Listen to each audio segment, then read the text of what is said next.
Hey everybody, thanks for tuning back to our channel. Today we're going to talk about some unique ways to multiply your money.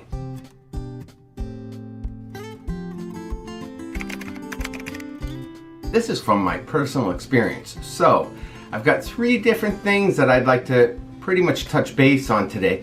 The first one is conditions. You can multiply your money with conditions that you set upon it. The second one is collateral. And the third one is attitude.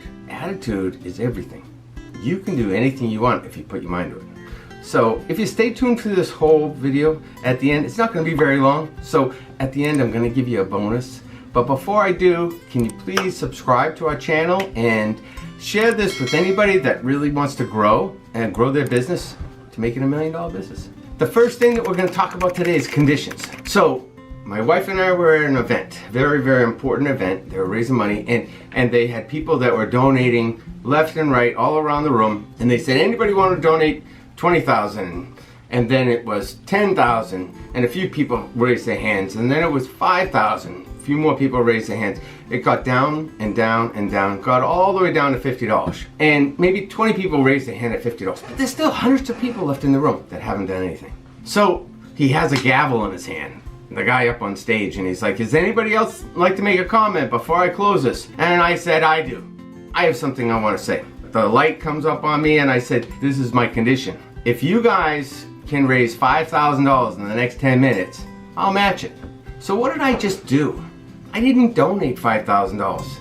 There was no money to be left in the room. No one wanted to give anything. But I can tell you right now, in 5 minutes time, nobody wanted to see that $5,000 go away. So people started donating $200, $300, $500, $50, $20. It didn't matter.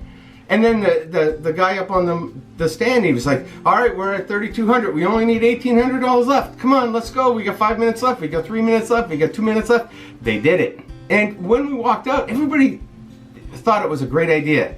But it wasn't that I was trying to come up with a great idea. More so was I wanted my money to be worth more than what I was given. So I was able to squeeze an extra $5,000 out of people that didn't want to give.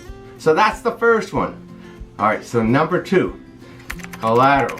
When I was young, I was active duty in the military. I got a side job as a contractor, so I'm doing contract work. And I'm thinking, I don't have any time to spend my money. So I did go out sometimes with buddies and things like that, but I wasn't married yet, didn't have any kids, so I thought, you know what, I'm going to buy a house. I was 21 years old. I bought my first house when I was 21. So one of the ways to help pay the bills, because I couldn't believe a mortgage was going to cost me so much, some of my buddies that I was in the military with, I rented them a room. So they paid rent to me, and they got off-base housing, so they could have rented anywhere. So several of us lived together. It was great, but it helped me with my mortgage. Now, when I wanted to open my business, I actually was able to refinance my house that I owned for 5 years. I refinanced my house 6 years, and I took that money to start my business, and that's how it all got started. So the last one is your attitude. You know, they say attitude is everything, and it truly is. Don't let somebody say you can't. So many times people will tell you can't do something and you give up. You're right, and you walk away. Don't ever let anybody say you can't do something. If you want it, you have to think, and you figure it out. Let me give you an extremely good example. After 5 years of having my business, I was renting. I wanted to own my business because, you know, they say that if you own real estate, then it makes your business more valuable. And renting, I'm just throwing money away. So I said, all right, well, there's this building in town. That would be absolutely perfect. It's only 3-minute walk away, so people will know it's 1 block away. It's still in the same town that I'm in. They want $700,000.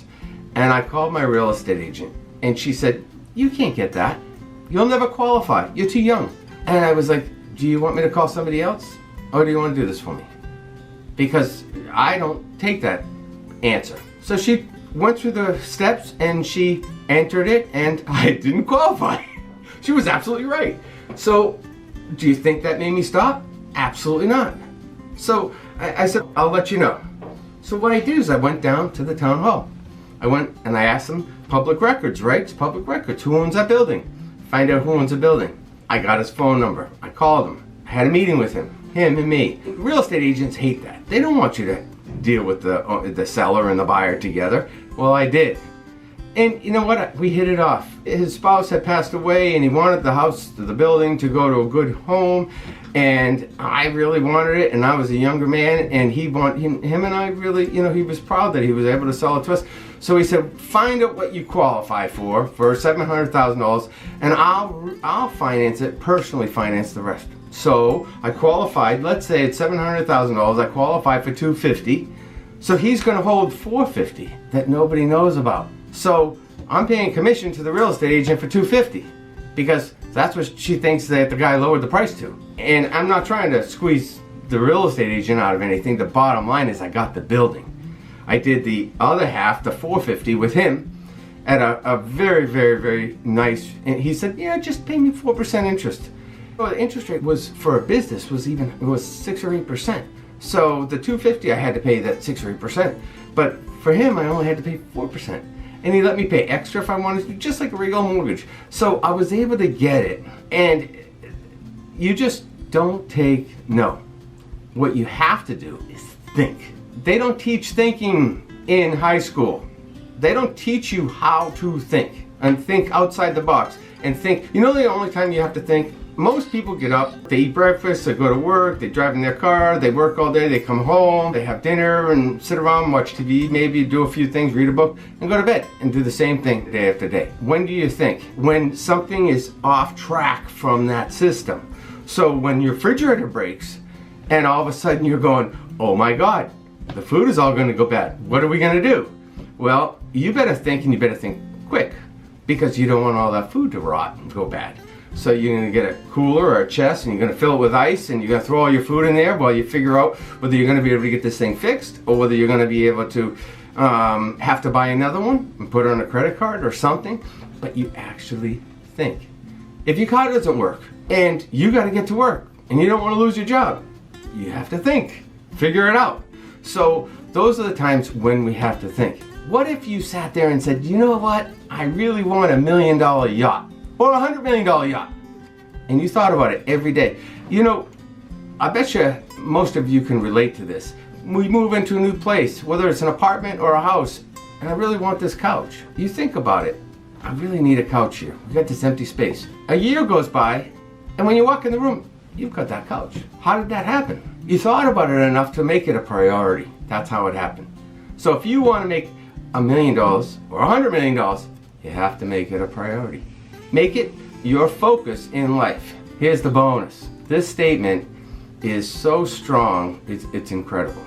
So here's the bonus. Don't forget to subscribe. That's not the bonus. But the bonus is what you can conceive and believe, you will achieve. If that $100 million yacht is what you want, you can achieve it. You just have to put your mind to it.